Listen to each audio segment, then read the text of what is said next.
आज नाशिकच्या शेतकऱ्यांच्या आक्रोश मोर्चाला महाविकास आघाडीचे आमचे सर्व नेते मंडळी उपस्थित राहिलेले आहे। प्रथमतः तुमच्या सर्वांचा आभार व्यक्त करतो। कोणीतरी रस्त्यावर उतरून आवाज उठवतोय, हा बळीराजाच्यासाठी तुम्ही उतरला, त्याबद्दल मनापासून तुमचं स्वागत आणि आभार व्यक्त करतो। फक्त एवढंच सांगणार आहे, मेलडी खाओ खुद जान जाओ। 2 मिनिटं मी बोलतो, शेतकरी उपाशी मोदी सरकार मेलडीशी। शेतकरी उपाशी मोदी सरकार मेलडीशी। आज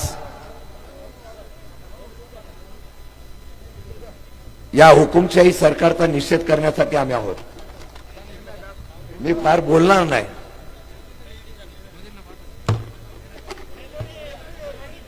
मी एवढंच सांगणार आहे, आंदोलनाचा धसका काय असतो ना, त्या हुकुमशाही सरकारने घेतलेला आहे।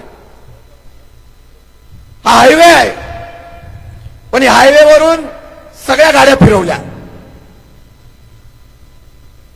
आणि मग तुम्ही उन्हामध्ये शेतकऱ्यांनी किती तास बसा, तुमच्याकडे आम्ही बघणार नाही, हा संदेश त्यांनी दिलेला आहे। आमच्या गाड्या अडवल्या गेल्या, पोलीस प्रशासनाचा वापर केला जातो, बळाचा वापर केला जातो आणि तुमचा आवाज दडपण्याचा प्रयत्न केला जातो। याचा निषेध करण्यासाठी आम्ही इथं उतरलेलो आहोत। गेले काही दिवसापासून सर्व चॅनलवर शेतकऱ्यांची व्यथा मांडली जाते, ते नालायक सरकार त्याच्याकडे बघत नाही। काल मी टीव्हीवर बघितलं, ही विधान परिषदेचा आता बाजारभाव फुटला जातो, पण शेतकऱ्यांचा बाजारभाव फुटला जात नाही, हे दुर्दैव आहे। तुमच्या मताची त्यांना गरज नाही हो, तुम्ही आंदोलन किती करा, आम्ही कसं जिंकून यायचं याची स्ट्रॅटेजी त्यांची ठरलेली आहे। लढाई आपली आहोत, मी एवढंच सांगेन, या लढाईमध्ये आपल्याला जिंकायचं आहे। लासलगावला सुरुवात झाली, चांदगडला सुरुवात झाली, आता चांदवडवरून ही सुरुवात नाशिकमध्ये पोहोचली पाहिजे। कांदा सरकार घालवतो, मी सर्व शेतकऱ्यांना सांगेल, हा प्रचार प्रत्येक बाजार समितीच्या शेतकऱ्यांमध्ये जाऊन द्या, इतक्या मोठ्याने जाऊन द्या। तुम्ही जर प्रचार केला ना, तर नाशिकचा अख्खा शेतकरी रस्त्यावर उतरेल आणि मंत्र्याला कांदे मारून त्यांना फिरून देऊ नका, एवढी तुम्हाला विनंती करतोय। या मंत्र्यांना सुद्धा कळलं पाहिजे की नाशिकला जायचं नाही। अरे तुम्ही कुंभमेळा करताय, या कुंभमेळ्याला तुम्ही पैसे देताय, पण शेतकऱ्यांना देत नाही। या भाजपच्या असलेल्या पक्षामध्ये सर्वात जास्त निधी 8 ते 10,000 कोटी जमा आहे। तेवढा जरी पैसा या शेतकऱ्यांना दिला ना, तरी पुष्कळ होईल।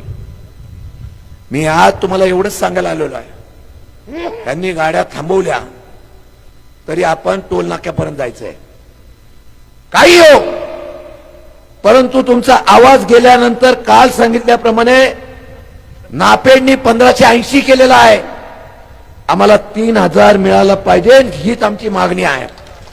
आणि या हंगामामध्ये विक्री केलेल्या कांद्याला अनुदान मिळावे म्हणून नोव्हेंबर पासून आजपर्यंत 1500 रुपये किमान मिळावे अशी सुद्धा मागणी आहे। मागण्या बऱ्याच आहेत, फार वेळ घेणार नाही, आपण लढणारे कार्यकर्ते आहोत। आज या नाशिक जिल्ह्यात महाराष्ट्रामध्ये शरद पवार साहेबांची आठवण प्रत्येकाला येते।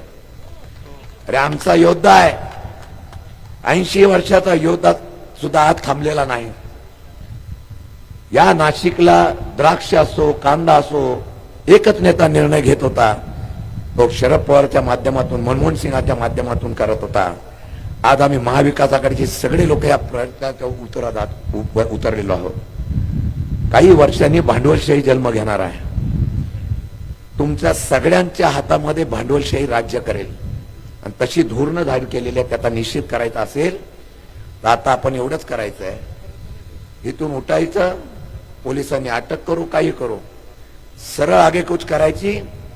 तुम्ही मुंबई महामार्ग, दिल्ली महामार्ग रोकाल, पण मगाशी दानवे साहेब म्हटल्यानंतर उद्या आपली बैठक आहे आणि उद्याच्या बैठकीमध्ये आम्ही ठरवतो, वेळ पडली तर मुंबईचं महामार्ग आणि मंत्रालय सुद्धा ठप्प करायचं नाशिकसाठी, असं धोरण आपण या ठिकाणी जाहीर करू। आणि म्हणून आपल्याला सांगतो, आता ही बैठक झाल्याबरोबर सगळ्यांनी ताकदीने पुढे जायचं आहे आणि या दडपशाहीच्या विरोधामध्ये आंदोलन करण्याची सुरुवात करायची. नाशिक शेतकऱ्यांच्या आवाजाने पेटलं पाहिजे आणि महाराष्ट्र सरकार आणि दिल्लीचं सरकार गडगडलं पाहिजे. अशा प्रकारचा आवाज आपण करू. शेतकरी एकजुटीचा. अरे कोण बोलतो देणार नाही. अरे हमी भाऊ आमच्या हक्काचा.